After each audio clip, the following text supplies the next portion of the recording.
Bienvenue sur notre chaîne. N'oubliez pas de vous abonner pour ne pas manquer les nouvelles vidéos. Bon visionnage. Tout a commencé comme n'importe quelle autre soirée.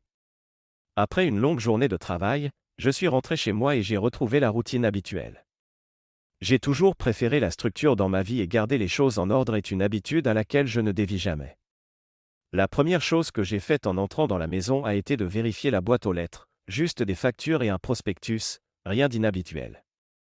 Ensuite, comme à mon habitude, j'ai parcouru la maison pour m'assurer que tout était à sa place. Ce n'était pas de la paranoïa, c'était une question de contrôle et de capacité. La maison semblait en ordre, mais dès que je suis entré dans le salon, je l'ai vue assise sur le canapé, son téléphone en main. Cela n'était pas inhabituel, ma femme passe beaucoup de temps sur les réseaux sociaux, à envoyer des messages à ses amis ou à regarder des vidéos, mais ce soir-là, quelque chose clochait. Elle était voûtée, presque cachée derrière l'écran. Au moment où je suis entré, elle a sursauté. Ce n'était pas la réaction habituelle, même si elle était occupée, elle se levait pour me saluer avec une accolade ou un baiser rapide. Cette fois, elle a à peine levé la tête en murmurant un « salut », distrait, les yeux rivés sur son téléphone. C'est la première chose qui m'est restée en tête. Au début, je n'y ai pas prêté attention, attribuant cela à une mauvaise journée ou à quelque chose d'anodin. Je suis allé à la cuisine pour réchauffer les restes du frigo. De là, je pouvais la voir toujours assise sur le canapé, téléphone en main, défilant intensément. Au début, je n'y ai pas trop prêté attention, mais en me déplaçant dans la cuisine, j'ai remarqué un schéma, chaque fois qu'elle terminait ce qu'elle faisait sur son téléphone, elle posait l'écran face vers le bas sur le canapé. Ce n'était pas son habitude habituelle normalement, elle la laissait allumée sur l'application qu'elle utilisait. C'était différent, et cela a attiré mon attention. Tenant mon dîner, je suis retourné dans le salon et je me suis assis à côté d'elle. Je me suis légèrement penché pour jeter un coup d'œil à son écran et j'ai demandé d'un ton neutre « Qu'est-ce qui te captive autant ?» Elle a sursauté à ma question, serrant rapidement son téléphone contre sa poitrine. « Oh, je discute juste avec les filles », a-t-elle dit d'une voix tendue. Cette tension ne m'a pas échappé, elle n'était jamais aussi sur la défensive, surtout pour quelque chose d'aussi banal que des textos entre amis. Une heure plus tard, elle s'est excusée pour aller dans la chambre, laissant son téléphone sur le plan de travail de la cuisine. En passant devant, j'ai remarqué que l'écran s'était brièvement allumé avec une notification. Il n'y avait pas de nom, juste l'icône d'un emoji de couronne suivi du mot « Queen ». C'était subtil, mais cela ne me semblait pas normal. Je n'ai pas touché le téléphone dont je n'avais pas besoin. Le nom et le secret qui entourait son comportement m'en disaient assez pour éveiller mes interrogations. Plus tard dans la soirée, je me suis rappelé quelque chose qui n'avait pas de sens, elle avait mentionné plus tôt dans la journée qu'elle était de mauvaise humeur parce que ses règles venaient de commencer. Cela aurait pu passer, mais je me souvenais distinctement qu'elle avait dit quelque chose de similaire la semaine précédente. Ma femme est méticuleuse quant au suivi de ces détails dans le calendrier de son téléphone. J'ai décidé de confirmer mon soupçon. Alors qu'elle était dans la salle de bain, elle avait laissé son téléphone sur le lit. Je m'en suis approché, sous prétexte de chercher quelque chose dans le placard, et j'ai jeté un coup d'œil à son écran. Bien sûr, son calendrier était ouvert, mais il n'y avait aucune note concernant ses règles ou quoi que ce soit d'autre qu'elle aurait pu mentionner. Soit elle ne les avait pas notées, soit elle avait menti. À ce moment-là, j'avais rassemblé assez de petits détails pour savoir que quelque chose clochait. Je n'étais pas le genre d'homme à tirer des conclusions hâtives ou à créer un drame sans raison. J'avais toujours été fier de rester rationnel, concentré et en contrôle. Pourtant, il me fallait en savoir plus avant d'agir. Au dîner, j'ai décidé de tester un peu le terrain. Assis en face d'elle, j'ai fait une remarque anodine, en gardant un ton léger. Quelle journée difficile, hein? Tu es collé à ton téléphone, comme si tu gardais des secrets d'État. J'ai ajouté un petit sourire, pour faire passer ça comme une plaisanterie. Sa réaction a été trop rapide, trop rapide. Oh, ce n'est rien, juste des messages des filles, a-t-elle dit en balayant le sujet d'un geste, mais sa voix était crispée et elle évitait le contact visuel. Sa réaction confirmait ce que je soupçonnais déjà, elle me cachait quelque chose. Je n'ai pas insisté davantage, il n'était pas nécessaire de la mettre dans une impasse pour l'instant. J'ai décidé d'observer. Plus tard dans la nuit, alors que nous nous préparions à aller au lit, son téléphone a sonné. Il était presque 23 heures et l'appel semblait déplacé. Elle a jeté un coup d'œil à l'écran, dit « C'est un ami », et est sortie de la pièce pour prendre l'appel dans le couloir. Sa voix était devenue un murmure lorsqu'elle parlait, ce qui n'était pas dans ses habitudes. À son retour, je lui ai demandé si quelque chose s'était passé. Elle a répondu d'un ton bref, « Non, c'est juste un problème avec un gars. » Elle a balayé le sujet, comme si elle ne voulait pas que j'y repasse. Je n'ai rien ajouté. Son comportement m'avait déjà tout révélé pour le moment, elle me cachait quelque chose et, même si je ne savais pas encore quoi, je savais que j'allais le découvrir. J'ai toujours été le genre d'homme qui croit qu'on trouve des réponses en observant patiemment, car les accusations sans preuve sont inutiles et je n'étais pas prêt à perdre du temps sur des suppositions infondées. Pendant les jours suivants, j'ai fait en sorte de maintenir les apparences. Je ne posais plus de questions ni ne faisais de commentaires sur son comportement. La dernière chose que je voulais était de lui donner l'impression que j'avais remarqué ce changement. Au lieu de cela, j'observais de près, à chaque fois que son téléphone vibrait, chaque fois qu'elle quittait la pièce pour prendre un appel, chaque fois qu'elle posait son écran face vers le bas, tout était noté dans ma tête. Les schémas révèlent toujours la vérité si l'on y prête suffisamment attention, et j'étais déterminé à découvrir ce qui se tramait, peu importe combien de temps cela prendrait. Elle ne saurait jamais ce que je soupçonnais et c'était parfait pour moi, moins elle en savait, plus il serait facile de découvrir la vérité. Quoi qu'elle cache, cela ne resterait pas secret longtemps. Je n'avais aucune intention de laisser cela passer, ni maintenant ni jamais. Le lendemain matin, après cette soirée troublante, je me suis levé avec une résolution claire, gérer cela seul ne m'amènerait nulle part. J'ai toujours apprécié la logique et la stratégie, et je savais que j'avais besoin d'aide. Mon père et mon frère étaient des choix évidents, avec qui j'avais un lien fort basé sur la confiance et le respect mutuel. Mon père, un homme aux principes à l'ancienne, avait l'esprit vif et une vie d'expérience. Mon frère, quant à lui, était calé en informatique et en technologie, des talents qui, je le pensais, pourraient s'avérer utiles. Ce soir-là, j'ai tout mis à plat pour eux. Je les ai invités dans le garage de mon père, un cadre familier pour nos discussions, rien que nous trois, assis autour de quelques bières pour débattre de ce qu'il fallait discuter. Une fois installé, je suis allé droit au but, j'ai expliqué le comportement étrange que j'avais remarqué chez ma femme, sa soudaine discrétion avec son téléphone, son excuse étrange à propos de son cycle et la notification de messages de quelqu'un identifié uniquement par Crown Queen. J'ai gardé un ton posé, me limitant aux faits sans laisser mes émotions obscurcir mes explications. Mon fils, fut la première intervention de mon père, quelque chose ne colle pas ici. Personne ne cache son téléphone de cette façon, à moins qu'il n'ait quelque chose à dissimuler. Mais ne réagis pas de manière impulsive. Si elle sent que tu la suspectes, elle va simplement mieux couvrir ses traces. Reste calme et ne la laisse pas te voir perdre ton sang-froid. Ses paroles étaient simples, exactement comme je m'attendais de sa part. Il avait toujours préféré les mouvements calculés aux décisions impulsives. Mon frère hocha la tête en signe d'accord, si tu veux connaître la vérité, il te faut des preuves. Il existe des moyens de découvrir avec qui elle échange et ce qui se passe, mais cela prendra du temps. Tu dois être patient et méticuleux. Il proposa quelques suggestions, dont celle d'observer de près ses routines et de relever les incohérences. Il mentionna également la possibilité d'accéder aux données de son téléphone, tout en avertissant qu'il faudrait planifier cela avec soin. En entendant leurs conseils, je sentis une détermination nouvelle monter en moi. La colère bouillonnait juste sous la surface, mais je la gardais sous contrôle. Ce n'était pas le moment de confronter ou de prendre des décisions hâtives. Nous avons convenu d'une stratégie, je continuerai à observer son comportement pendant que nous trouverions un moyen d'obtenir plus d'informations. Ce soir-là, en quittant le garage, je me sentais renouvelé. Les jours suivants furent consacrés à l'observation et à l'attente. Je faisais attention à chaque détail, à chacun de ses gestes. L'emploi du temps de ma femme était constant, elle allait au travail le matin, rentrait le soir et suivait sa routine habituelle. À première vue, tout semblait normal, mais c'était le soir que son comportement se démarquait. Elle commençait à passer plus de temps dans la salle de bain, téléphone en main, prétextant avoir besoin de se détendre ou de prendre un bain. Ce n'était pas totalement inhabituel, mais le moment et la fréquence me paraissaient étranges. Le troisième soir, mon frère est venu sous prétexte de regarder un match ensemble. Pendant que la télévision diffusait en arrière-plan, nous avons discuté de mes observations. Il suggéra de surveiller son activité en ligne, notamment la fréquence à laquelle elle utilisait les applications de messagerie. Utilisant ses compétences, il se connecta à notre Wi-Fi domestique et commença à analyser les données.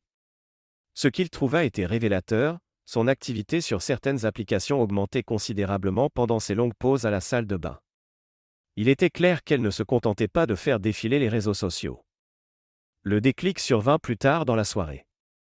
Ma femme avait laissé son téléphone en charge sur le plan de travail de la cuisine pendant qu'elle allait vérifier quelque chose dans une autre pièce.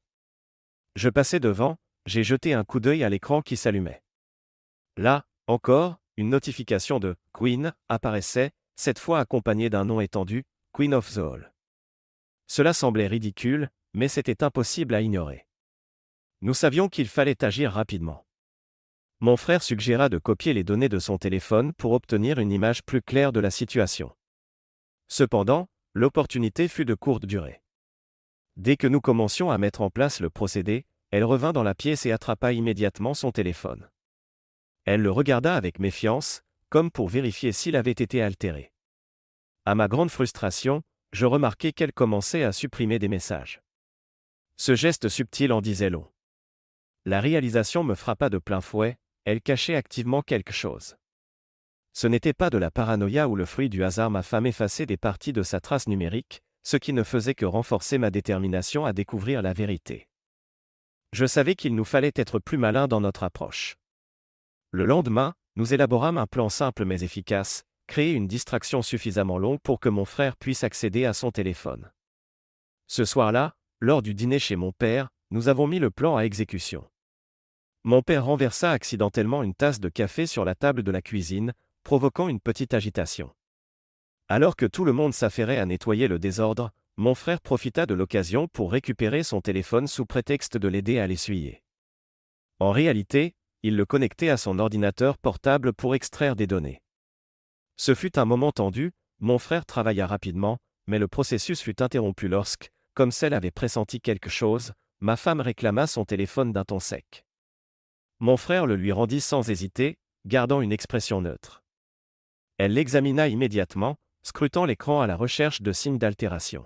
« Pourquoi tout le monde agit-il de façon si bizarre ? » « Ce n'est qu'un téléphone, » dit-elle en forçant un rire. Son ton était décontracté, mais son langage corporel la trahissait, elle était nerveuse. Je haussai les épaules d'un air désinvolte et dis d'un ton léger, « Tu as été particulièrement prudente avec ce truc ces derniers temps, on ne peut pas s'en empêcher. » Elle ne répondit pas, mais la tension dans sa posture était indéniable. Plus tard dans la soirée, mon frère partagea les résultats de ses efforts. Bien qu'il n'ait pas réussi à tout récupérer, il avait rassemblé suffisamment d'éléments pour confirmer nos soupçons. Parmi les données se trouvaient des conversations avec divers contacts, dont certaines étaient vagues mais portaient une tonalité suspecte. Ce qui ressortait le plus, c'était une discussion cachée, accessible uniquement par un mot de passe séparé. Nous ne pouvions pas voir le contenu du chat, mais son existence suffisait à déclencher l'alarme. Pour le moment, le chat crypté restait inaccessible, mais sa présence ne faisait que confirmer ce que je savais déjà, ma femme cachait quelque chose d'important. Ce n'était pas fini, et certainement pas pour longtemps. Le lendemain, le comportement étrange de ma femme à l'égard de son téléphone se fit encore plus notable. Dès le matin, il ne fallut pas beaucoup pour se rendre compte que quelque chose clochait. Elle n'agissait plus avec la légèreté d'antan et son attitude laissait penser qu'elle soupçonnait que je la surveillais.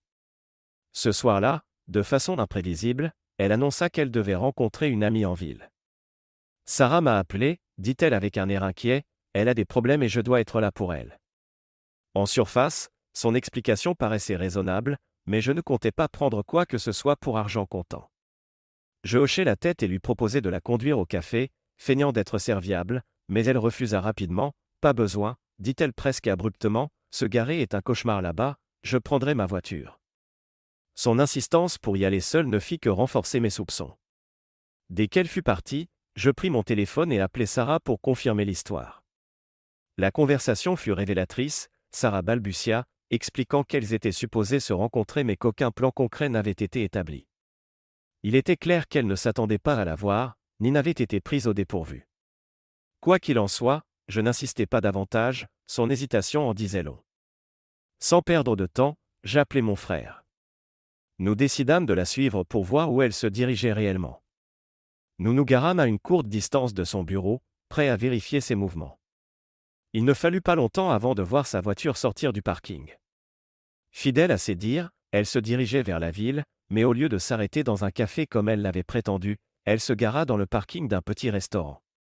Cela était bien loin de ce qu'elle avait décrit. Mon frère resta dans la voiture, appareil photo en main pour documenter la scène, tandis que je décidai d'entrer en gardant mon calme. Je l'aperçus presque immédiatement, elle était assise à une table au fond, en face d'un homme que je ne connaissais pas.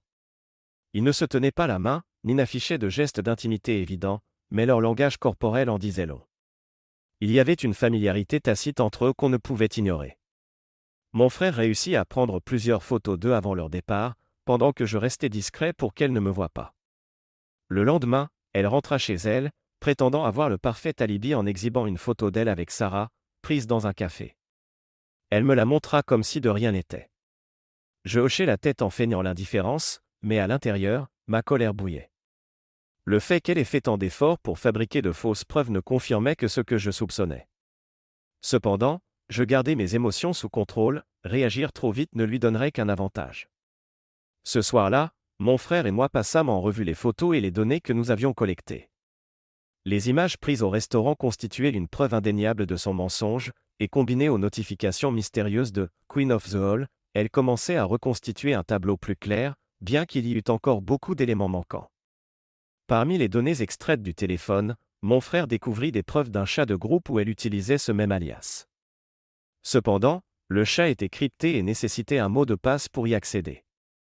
Réalisant qu'il nous fallait davantage d'informations, nous décidâmes d'élargir notre enquête. Comme toujours, mon père, le stratège, proposa une approche indirecte, utiliser son cercle social pour en apprendre plus. Quelques jours plus tard, j'organisai une réunion décontractée avec quelques amis communs. L'idée était d'apparaître détendu et insouciant tout en cherchant subtilement des informations. L'un des invités était une amie proche d'elle, quelqu'un en qui j'avais eu confiance par le passé, mais que je regardais désormais avec scepticisme. Au cours de la soirée, je dirigeai la conversation vers des anecdotes légères et des plaisanteries internes. À un moment donné, feignant la curiosité, je dis « Tu sais, l'autre jour, j'ai entendu quelque chose d'amusant. Quelqu'un a mentionné un surnom, comment était-ce déjà ? Queen of something. Ça sonnait comme une blague sur ma femme, non ? » Le lendemain matin, j'observai attentivement la réaction de cet ami. Son expression changea imperceptiblement et il changea rapidement de sujet. Ce petit indice me dit tout ce que j'avais besoin de savoir, il était au courant de quelque chose, mais il n'en parlait pas. Après la réunion, mon frère réussit à le joindre et, sous une légère pression, l'ami finit par admettre que le chat de groupe existait et que ma femme y jouait un rôle important. Bien qu'il ne révélât pas tous les détails, il confirma que les sujets abordés dans ce chat étaient loin d'être innocents. Cette révélation ajoutait une autre couche à la situation, il ne s'agissait plus seulement de dissimulation, mais bien de vivre une double vie. Avec ces nouvelles informations, nous savions qu'il était temps de la mettre davantage sous pression. Mon frère et moi élaborâmes un plan pour jauger sa réaction. Le lendemain matin, pendant le petit déjeuner, j'évoquai à nouveau le surnom d'un ton décontracté, comme si je repassais un souvenir anodin. Tu sais, l'autre jour, j'ai vu en ligne le terme « Queen of the Hall ». C'est étrange, non ? Tu n'en as jamais entendu parler ? Je veillais à ce que mon ton reste léger, presque en plaisantant. Sa réaction fut immédiate, elle sursauta légèrement, puis tenta de se ressaisir. Non, répondit-elle d'une voix calme, mais ses mains trahissaient sa nervosité en tordant maladroitement sa cuillère. Qu'est-ce que ça veut dire, ça ? Elle évita le contact visuel, se concentrant sur sa tasse de café. Ce petit geste me dit tout, elle était au courant du surnom et l'entendre de ma part l'avait perturbée. Je n'insistai pas davantage, il n'y avait pas lieu. Son langage corporel et la tension subtile dans sa voix étaient plus éloquents que n'importe quel mot. Je laissai tomber le sujet en feignant de ne pas avoir remarqué son malaise. Dans mon esprit, le jeu commençait à pencher en ma faveur. Elle commençait à sentir la pression, et cela finirait par la pousser à commettre des erreurs. Pour l'instant, je décidai de tenir bon et de continuer à observer, sachant que son comportement changerait, du fait qu'elle soupçonnait que je pouvais savoir quelque chose. Au lieu de m'inquiéter, cela jouait en ma faveur, plus elle devenait prudente, plus elle risquait de faire une erreur, et quand ce moment viendrait, je serais prêt. Une chose était certaine, sa prochaine erreur serait sa dernière.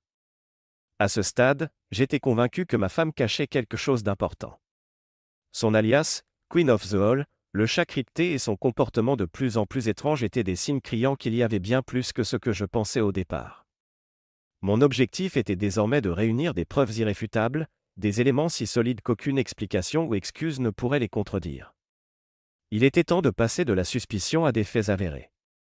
Mon frère, utilisant ses compétences en informatique, proposa un nouveau plan pour tenter d'accéder aux sauvegardes cloud de son téléphone afin de récupérer des messages et des fichiers supprimés. Ce fut une manœuvre risquée, surtout compte tenu de la manière dont elle surveillait son téléphone, mais nous ne pouvions pas laisser passer cette opportunité. Cette nuit-là, la chance nous sourit, alors qu'elle laissait son téléphone en charge dans le salon et allait se coucher plus tôt, c'était la fenêtre que nous attendions. Nous agîmes avec rapidité mais précaution. Mon frère connecta son ordinateur portable au téléphone et lança un outil de récupération pour extraire les données supprimées. Le processus fut laborieux et lent, et plusieurs heures passèrent alors que nous passions au crible d'innombrables fichiers à la recherche de quelque chose qui exposerait la vérité. Finalement, notre persévérance fut récompensée, dissimulé parmi les données récupérées se trouvait le chat crypté que nous soupçonnions depuis longtemps. En décryptant des fragments de conversation, le contenu s'avéra bien pire que ce que j'aurais pu imaginer. Les messages révélaient une facette de ma femme que je n'aurais jamais soupçonnée. Le groupe n'était pas simplement un cercle d'amis, c'était un foyer de moqueries cruelles et d'un manque de respect flagrant. Sous son alias, ma femme se permettait de ridiculiser notre relation avec des commentaires dégradants, parlant de moi d'un ton à la fois méprisant et dédaigneux. Pour aggraver les choses, le groupe ne se composait pas uniquement d'inconnus, mais incluait également quelques-unes de mes connaissances, des personnes que j'avais jadis considérées comme des amis. Ce n'étaient pas seulement les mots qui faisaient mal, il y avait aussi des photos, des images intimes qu'elle avait partagées avec le groupe, clairement sans mon consentement.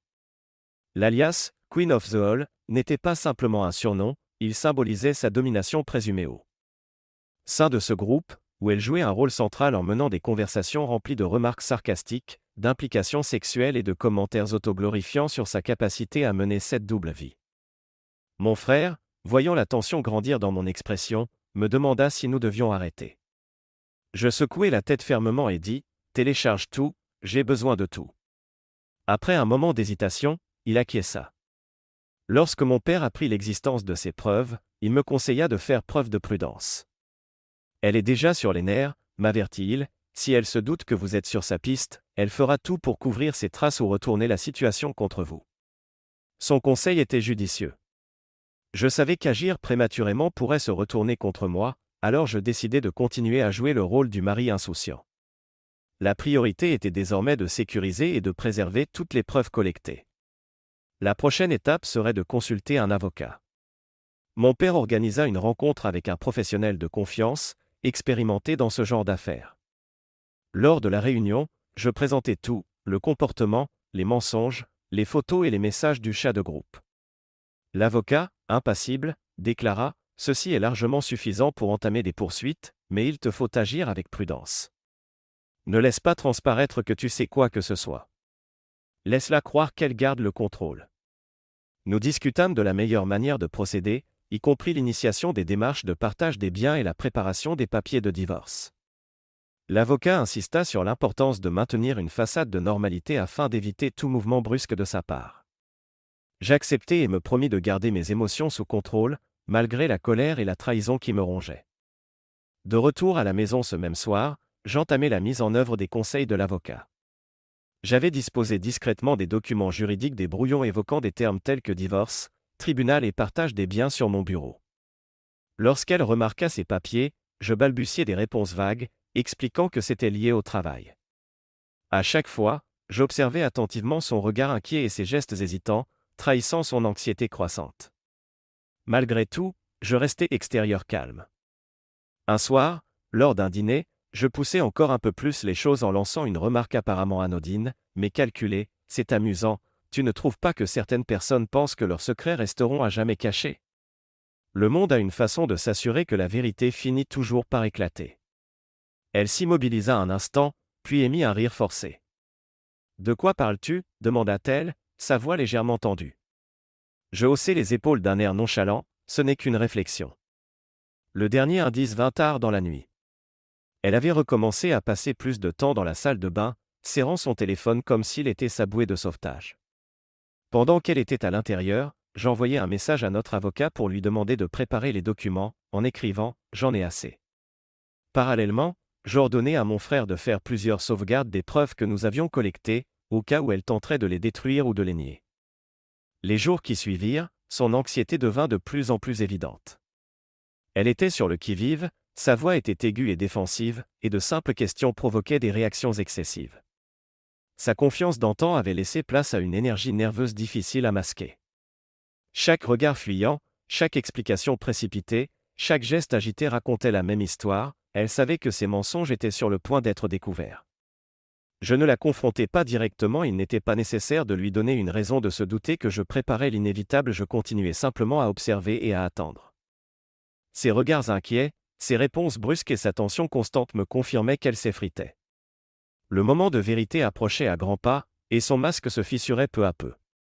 Son comportement défensif et ses gestes nerveux laissaient entendre qu'elle commençait à comprendre que sa façade soigneusement bâtie s'effondrait peu à peu. Chaque jour qui passait, son anxiété devenait plus flagrante.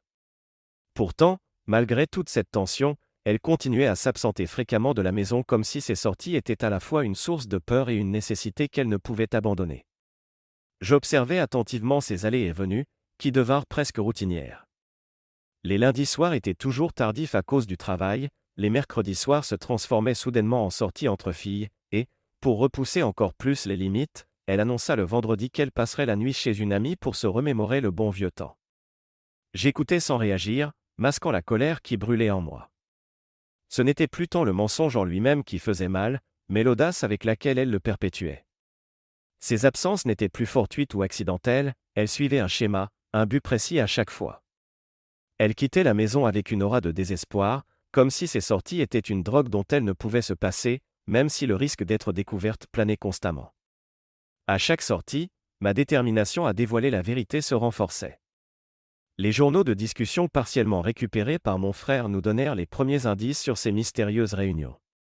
Ils mentionnaient une maison, une propriété louée, appelée « le spot » ou « la seconde maison ». C'était là que tout se passait. Bien qu'aucune adresse précise ne fût mentionnée, les détails étaient suffisants pour confirmer qu'il ne s'agissait pas de réunions banales. Les conversations laissaient entendre que ce lieu servait de point de rassemblement régulier pour son groupe, à l'abri des regards indiscrets. Un message en particulier se détachait, « Vendredi, notre Queen sera la star de la soirée ». Ces mots m'avaient frappé comme un coup de poing. Ce n'était pas la jalousie qui m'envahissait, mais une rage froide, calculée et déterminée. Quoi qu'il en soit, ceux qui étaient impliqués dans sa trahison devaient être tenus responsables. Le fait que certains d'entre eux fussent des personnes en qui j'avais jadis eu confiance ne faisait qu'amplifier ma résolution. Ce n'était plus seulement une affaire personnelle, j'avais besoin de savoir qui étaient ses complices et quel rôle ils jouaient. Mon frère et moi nous attelâmes à reconstituer les informations. Nous remarquâmes des mentions d'heures, démarre à 21h, ou n'oublie pas les boissons à 20h, mais l'adresse exacte restait floue. Sans adresse, il fallait faire preuve de créativité. Grâce au traceur GPS que mon frère avait discrètement installé sur sa voiture, nous avons pu reconstituer ses déplacements. Chaque trajet nous fournissait de nouvelles données, ce qui nous permit de restreindre les potentielles localisations de cette seconde maison. Puis, un soir, quelque chose d'inattendu se produisit. Elle rentra plus tôt que d'habitude. En franchissant la porte, je l'observai de près. Ses yeux se posèrent rapidement sur sa voiture, et je vis un éclat de paranoïa. Elle saisit une lampe de poche et sortit, tournant autour de son véhicule. Mon cœur battait à tout rompre en réalisant qu'elle cherchait quelque chose, probablement le traceur. Elle inspecta les pneus, le dessous de la voiture, même le capot. Je sortis à mon tour, feignant l'incompréhension. « Qu'est-ce qui se passe » demanda-je d'un ton neutre. Elle me balaya d'un geste. « Oh, rien, j'ai juste cru qu'on me suivait », dit-elle rapidement. Son excuse était faible, et cela signifiait qu'il fallait adapter notre stratégie. Mon frère proposa alors une méthode plus subtile pour suivre ses mouvements en utilisant une application liée à son téléphone. Il commença à surveiller ses trajets à distance. Ce fut un pari risqué. Si elle détectait l'intrusion, tout s'effondrerait, mais cela fonctionna. Au cours des jours suivants, nous avons pu identifier un lieu unique qu'elle fréquentait régulièrement, une maison à la périphérie de la ville, isolée et discrète, correspondant aux horaires indiqués dans les logs du chat. Le vendredi arriva, le jour mentionné dans les messages. Elle prétendait, comme d'habitude, qu'elle allait retrouver Sarah pour une soirée pyjama, en me disant de ne pas attendre son retour. Je hochai la tête en lui adressant un sourire glacé et répondis « D'accord, amuse-toi bien ». Malgré l'orage de colère bouillant en moi, je gardai ma voix calme. Dès qu'elle partit, j'appela mon père et mon frère, il était temps d'agir. Nous nous rendîmes à l'adresse qu'elle fréquentait, nous garantissant à une courte distance pour observer. Le parking était bondé de voitures dont je reconnus immédiatement certaines. Mon visage se durcit en repérant la voiture d'un de ses soi-disant amis, l'homme qui avait souvent partagé des moments conviviaux avec moi et feint de respecter ma personne, stationné là, au cœur de la trahison qui se déroulait. De notre position, nous surveillions la maison. Les fenêtres étaient illuminées, la musique filtrait faiblement à travers les murs, mais les rideaux étaient hermétiquement fermés. Mon premier réflexe fut de foncer à l'intérieur pour confronter tout le monde et mettre fin à la supercherie, mais mon père posa fermement sa main sur mon épaule. « Pas encore », me dit-il calmement, « nous avons besoin de preuves. » Il nous fallait plus que des mots, il nous fallait une preuve irréfutable. Reluctant, j'écoutais pendant que mon frère, appareil photo à la main, documentait tout. Il photographiait les voitures, les plaques d'immatriculation, et filmait de courtes séquences des personnes qui entraient et sortaient de la maison. Peu de temps après, la porte s'ouvrit et deux hommes sortirent. L'un d'eux était mon ami, l'autre un inconnu. Ils riaient et plaisantaient, inconscients d'être observés. Leur attitude insouciante me frappa comme une gifle. Assis dans la voiture, je serrais le volant avec une poigne si forte que mes jointures blanchissaient. Je réalisais à quel point la trahison était profonde, il ne s'agissait plus seulement de ma femme, mais aussi des personnes en qui j'avais placé ma confiance, qui avaient faim de m'estimer, et qui faisaient maintenant partie intégrante de cette mascarade. Le moment décisif arriva quand, en les regardant rire ensemble sans aucune inquiétude, tout s'illumina dans mon esprit. Ce n'était pas seulement la trahison de mon mariage, c'était le démantèlement complet de la vie que je croyais avoir. Les mensonges de ma femme m'avaient entraîné au cœur d'une toile de tromperie si complexe que je ne pouvais en discerner les limites. Alors que je la voyais, entourée de ses complices, j'ai fait le serment silencieux qu'ils regretteraient chaque instant passé à me trahir. Le moment de la rétribution était venu. Mon père, mon frère et moi savions que nous ne pouvions plus attendre. Chaque preuve, chaque trahison, chaque révélation humiliante exigeait une action immédiate. Nous observions depuis la voiture, alors que ma femme entrait dans la même maison dont les mouvements suspects avaient été identifiés. À l'intérieur, la lumière éclairait les fenêtres et une musique faible se mêlait aux rires étouffés. Ma colère, soigneusement contenue depuis des semaines, se transforma en un véritable incendie. Il était temps d'en finir. Je donnai le signal, et tous les trois nous descendîmes de la voiture. Mon père et mon frère me flanquèrent des deux côtés pendant que nous nous approchions de la porte d'entrée. La tension dans l'air était électrique, mais je ne ressentais aucune nervosité, seulement une résolution implacable.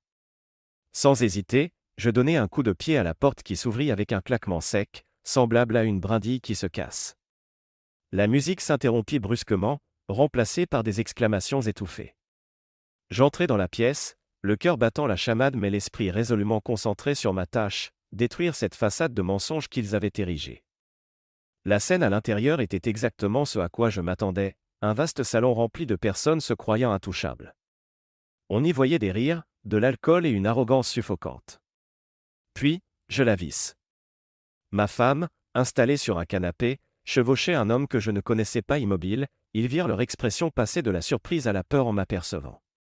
Nos regards se croisèrent, et à cet instant, tout le respect ou l'amour que j'avais pu éprouver pour elle disparut, remplacé par une rage implacable. Je traversai la pièce en 3 foulées, attrapai l'homme par le col et le traînai brutalement hors du canapé. Il s'écroula au sol avec un bruit sourd, incapable de réagir avant que mon poing ne frappe sa mâchoire, le projetant au sol dans un éclat de douleur. La pièce devint soudainement silencieuse, tous les regards se tournèrent vers moi pendant que mon frère et mon père se postaient près de l'entrée pour s'assurer que personne n'osait intervenir. Mon attention resta fixée sur l'homme à mes pieds, mais par l'angle de l'œil, je vis ma femme trembler, pâle, essayant de comprendre ce qui se passait. Au moment où il tenta de récupérer son téléphone, celui-ci glissa de sa main et se mit à rouler sur le sol.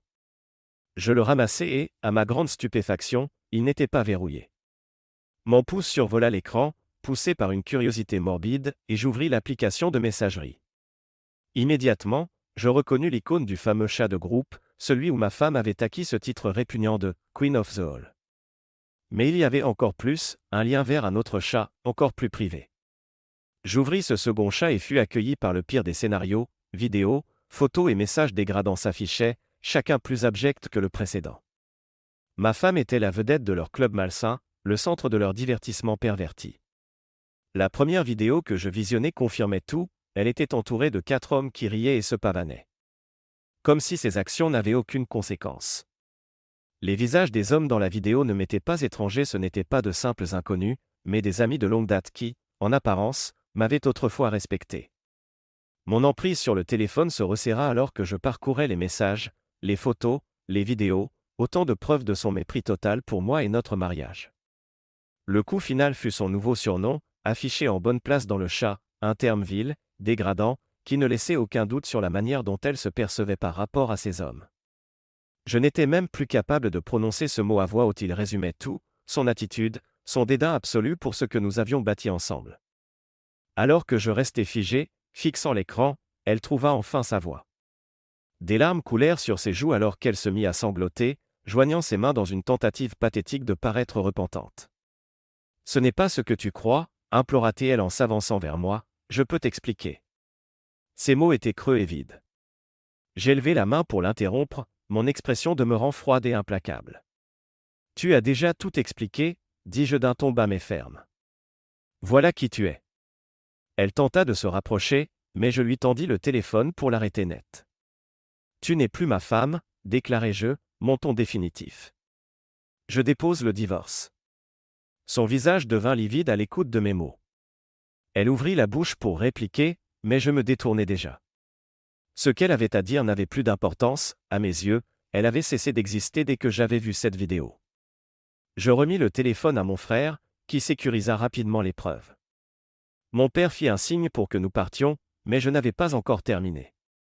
Ce n'était pas seulement une affaire contre elle, c'était contre tous ceux qui étaient impliqués, ces hommes qui s'étaient moqués de moi, qui avaient bafoué ma confiance et mon amitié ne devaient pas s'en tirer indemne. J'avais juré en silence qu'ils regretteraient chaque instant de leur trahison. Dans les semaines qui suivirent, j'agis avec une précision implacable.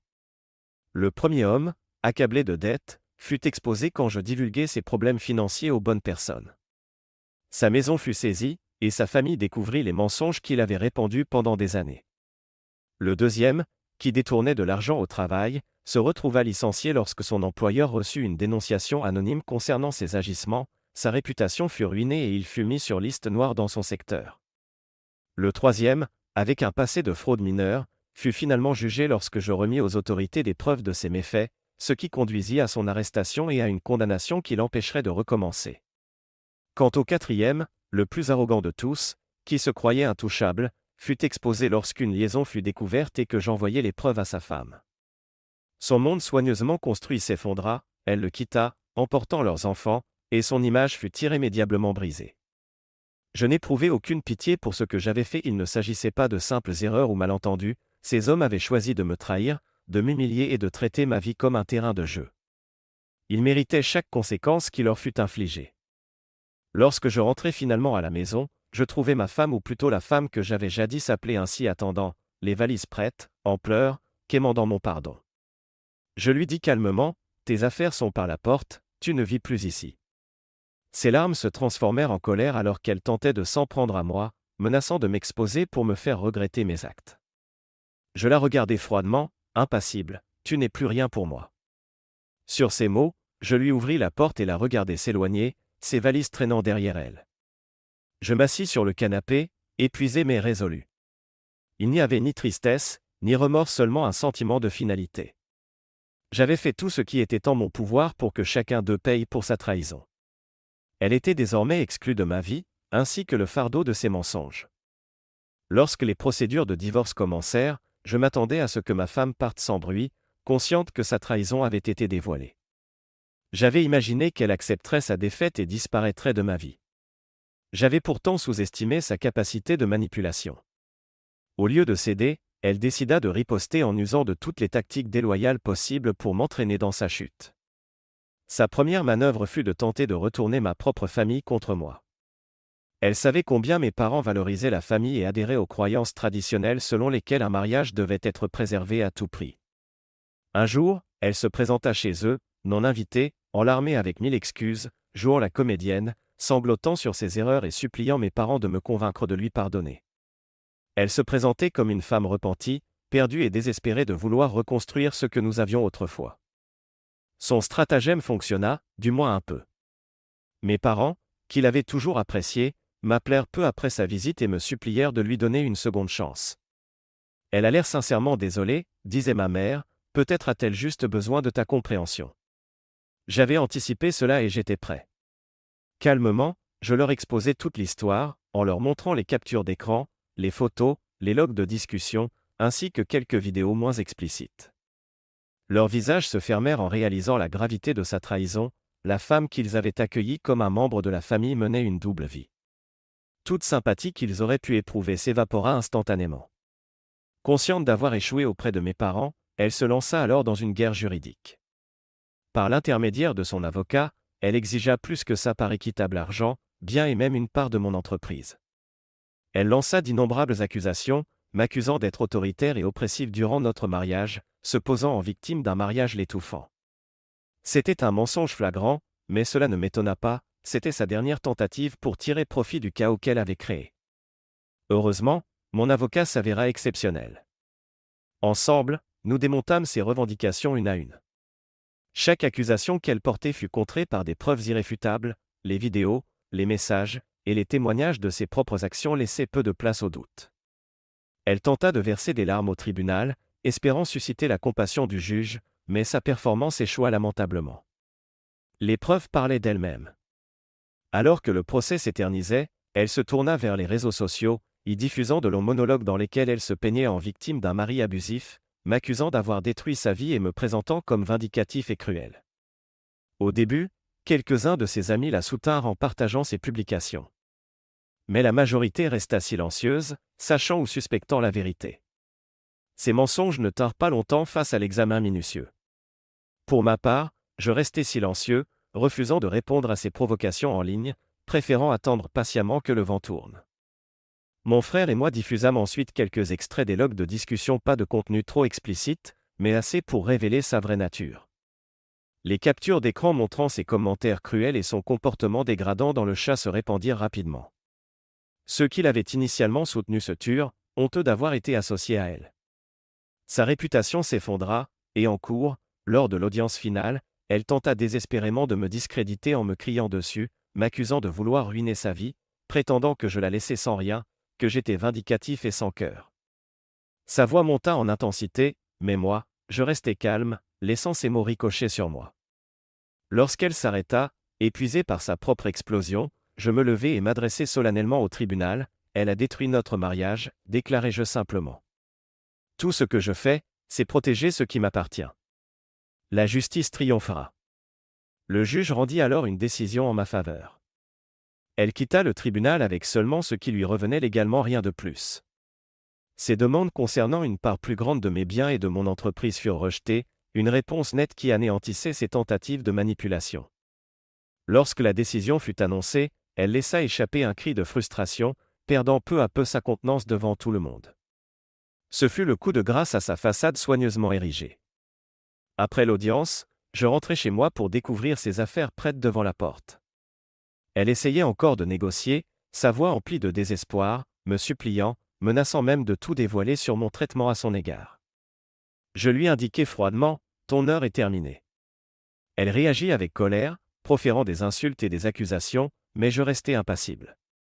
Lorsqu'elle quitta la maison, traînant ses valises derrière elle, je ressentis une immense finalité. Elle n'était plus mon problème, ses mensonges, sa duplicité, tout cela était effacé de ma vie. Les semaines suivantes, je m'assurai que chaque détail soit bouclé. Ceux qui avaient participé à sa trahison subirent eux aussi les conséquences de leurs actes. Sa sphère sociale se retourna contre elle, sa réputation fut irrémédiablement ternie, et ses tentatives de redorer son image échouèrent de façon spectaculaire. En sortant du palais de justice ce jour-là, je ressentis comme un poids se dissiper de mes épaules. J'avais non seulement remporté mon divorce, mais j'avais aussi reconquis ma dignité et mon respect de soi. Le chapitre avec elle était désormais clos, et j'étais prêt à aller de l'avant, sans mensonge, sans trahison, juste un nouveau départ, plus fort que jamais, prêt à affronter ce qui viendrait ensuite. Merci de regarder et n'oubliez pas de vous abonner pour ne pas manquer les nouvelles histoires.